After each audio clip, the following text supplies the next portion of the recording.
Good morning. পূর্বাজ লাইফস্টাইলে সবাইকে স্বাগত জানাচ্ছি। আশা করি সকলে ভালো আছেন।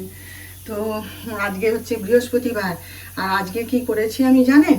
আজকে সকাল থেকে দুজনে মিলে এমন আড্ডা মেরেছি না, মানে আড্ডায় আড্ডায় নেশার মতন জমে গেছে আড্ডা। ব্যাস দুজনেই ভুলে গেছি যে উঠে সংসারের কাজকর্ম করতে হবে, শুধু যাচ্ছি যাচ্ছি করে মানে ঘড়ির দিকে তাকাতে ভুলে গেছি। এমন আড্ডা মেরেছি আজকে। তারপরে আরও হচ্ছে আজকে যে বৃহস্পতিবার সেটা খেয়াল নেই। ওই যে আপনাদের বলেছি না, সহজে তো মানে দুজনে বসে একটু কথা বলবো, হাসবো, খেলবো, সময় কাটাবো, সে সময় তো পাওয়া যায় না। সব সময়ই সে তার নিজের কাজে ব্যস্ত থাকে, আর আমিও তো দেখছেন নিজের কাজে রয়েছি। তো আজকে ওই বিছানা তুলতে তুলতে ঘরের কাজ করতে করতে গল্প শুরু করেছি। ব্যাস গল্পে গল্পে সে মেঘে মেঘে বেলা হয়ে গেছে, টের পাইনি। দিয়ে এইবার ছুটছি, তা বলে দাও আমি হাতে হাতে করে দিচ্ছি তোমাকে, তুমি একা পারবে না এত ছুটে দৌড়ে। দিয়ে ব্যাস এবার যে পুজো করতে বসছি তখন মনে হচ্ছে আরে কালকে যে আমি গিয়ে আমশাখা বেলপাতা নিয়ে গেলাম, তাহলে আজকে তো বৃহস্পতিবার। বলে আমি আবার ডাক্তার সাহেব বলে কি না না, কালকে পুজো গেল, আজকে কি বৃহস্পতিবার, মঙ্গলবার ছিল কালকে। আমি দূর দেব, আমি এক্ষুনি মোবাইলে দেখে এলাম। বলে আচ্ছা দাঁড়াও আমি একবার দেখি। বলে দেখে বলে কি হ্যাঁ গো আজকে বৃহস্পতিবার। এই করে করে পুজো করে উঠে জল খাবার খেতে খেতে দেরি হয়ে গেছে আজকে। আজকে প্রচুর দেরি হয়ে গেছে। ঝটপট ঝটপট রান্না করছি, আবার তার মধ্যে আবার ফোনও এসে গেছে। যখন দেখেছি মানে সম্বিত ফিরে এসছে, তখন এবারে ফোনের পর ফোন আসছে। হ্যাঁ, ডাক্তার সাহেব বলছেন তোমার এত ফোন কি সকাল থেকে, কাজটা তাহলে কখন করবে তুমি? আমি বলি ফোন বেজে যাক, বাজতে দাও, ও সব মিসড কল হয়ে রয়ে যাক, আমি পরে সময় করে এক এক করে ধরবো, ধরে ওদের সাথে কথা বলবো। তা সেই জল খাবার খেয়ে উঠে ভাত ডাল বসিয়ে সব ফোনকে অ্যাটেন্ড করলাম, না হলে আবার খারাপ ভাববে বাবা, বলবে ফোন করলাম দেখো ধরছে না। সব ফোন টোন করে কথা টথা বলে মানে এই রান্না বান্নাটা শেষ করছি আর কি, বুঝলেন তো। আলু আনতে ভুলে গেছি। কালকে ডাক্তার সাহেবকে বললাম আলু আনতে হবে, আমি বাজারে যাচ্ছি একটু। এবার সঙ্গে তো বন্ধু বান্ধব সব ছিল, তো আলুর কথা বেমালুম ভুলে গেছি, অত আর মনে নেই। তারপরে আমি বাড়ি এসে বলতে আমাকে বলে কি আচ্ছা আমি সকালবেলায় তো তোমাকে এনে দিয়ে যাব। ব্যাস ওই যে বললাম গল্প করতে করতে সব ভুলেছি আমরা।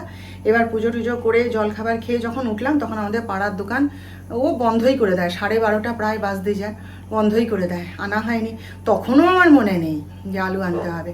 সকালবেলা একবার মনে করেছিলাম যে আচ্ছা আমি আমাদের পাড়ার এই কালুর দোকান থেকে আলু নিয়ে আসবো।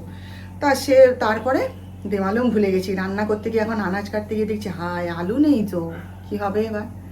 আমার ছেলের আলু ছাড়া চলে যায়, তার তো চলবে না।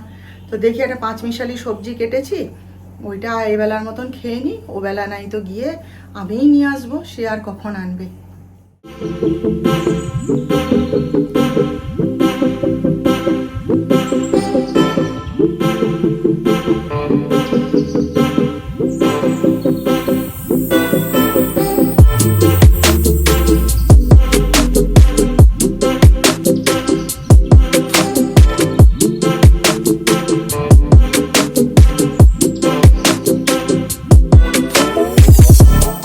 তো এখন বাজে হচ্ছে রাত 9টা।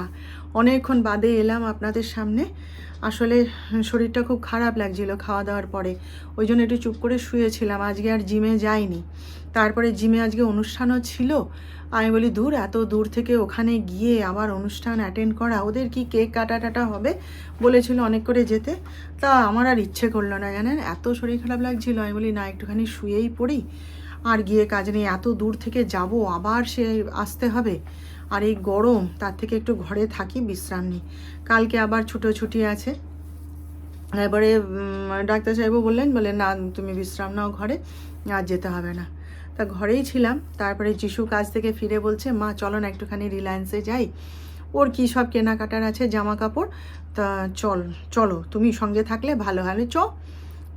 বলে চলো তুমি বাইরে ঘুরিয়ে নিয়ে আসি, তোমার শরীর ভালো লাগবে। তা ঠিক আছে চল, বাইকে করেই তো যাব। তো মা বেটায় দুজনে গেছিলাম। দিয়ে সেখান থেকে জামা কাপড় কিনে টিনে আরও আমারও যা কাজ ছিল সেগুলোও করে নিলাম। হ্যাঁ, বাইকে যাচ্ছি যখন সেরে তারপরে আবার কি করেছি জানেন, আজকে দুধটাকে বসিয়ে দিয়ে ডাক্তার সাহেবকে খেতে দিতে এসেছি। হুশ করে একদম দুধ উঠে অনেকটা দুধ পড়ে গেছে আমার। মানে আমি বলেছি না যতক্ষণ দাঁড়িয়ে থাকি ফোটে না, যেই একটুখানি আরে বসিয়ে দিয়ে সবেমাত্র তাকে খেতেটা দিতে এসছি, ব্যাস তারপর আমি চিন্তা করে দেখলাম যে ওরা তাহলে দুধটা খেতে পারবে না, তো ডাক্তার দুজনেরই ওরা রাত্রেবেলায় কফি টফি খায়, সেই জন্যে আসার পথে আবার 2 প্যাকেট ডবল টোন মিল্ক কিনে নিয়ে এলাম জানেন। আবার যিশু ফুচকা খাবে, হ্যাঁ বলে মা চলো না ফুচকাওয়ালাটা এখনও বসে আছে কিনা দেখি, আমি চ বলে সেই সব কিনে টেনে ঘুরতে ঘুরতে চারিদিকে প্যান্ডেল হয়েছে সেই সমস্ত দেখতে দেখতে বাড়ি চলে এলাম আর কি। এবার একটুখানি খাবার দাবার করি। আর ডাক্তার সাহেব তো রিহার্সালে গেছেন, ও শুয়েছিল, ওরও শরীরটা ভালো নেই, বলছিল যে আমার কীরকম উইক লাগছে ভীষণ আর মাথাটায় যন্ত্রণা করছে। তা উঠে আবার গেল রিহার্সালে, বলে একটু ঘুরে আসি যদি ভালো লাগে। তো এই আর কি, তাই এই মাত্র ফিরলাম, ফিরে এই ড্রেস চেঞ্জ করে একটুখানি বসেছি, একটু ঠান্ডা হয়ে নিয়ে রান্না করব, 9টা বাজতে যায় তো রান্না তো করতেই হবে। চলো না পরে কথা বলবো। ওদের জন্য ডিমের ঝোল করে দিলাম, আর এই যে আমার জন্য একটু বেগুন আর বরবটি দিয়ে তরকারি, আর এই যে রুটি। ব্যাপারটা হচ্ছে কি বলে, আজকেও ঘরে আলু এলোই না সারাদিন। কি করব, আমি তো সন্ধ্যাবেলায় যিশুর সাথে বেরোলাম, আর ওকে এখন যদি বলি গাড়ি থামা আলু কিনতে যাব তাহলে তো হয়েছে। আর ফিরে এসেও আমার আর খেয়াল নেই জানেন। ওই জন্য পেঁপে ছিল ঘরে, পেঁপে দিয়ে করে দিয়েছে, যিশুকে খেতে দিলাম, এবার আমরা দুজনে খেয়ে নেব। আর এই যে এখানে ডবল টোন মিল্ক, এই যে ভাগ্যিস নিয়ে এসেছিলাম, ডাক্তার সাহেব এসে একটুখানি খিদে পেয়েছে, একটু কফি খেতে পারলো।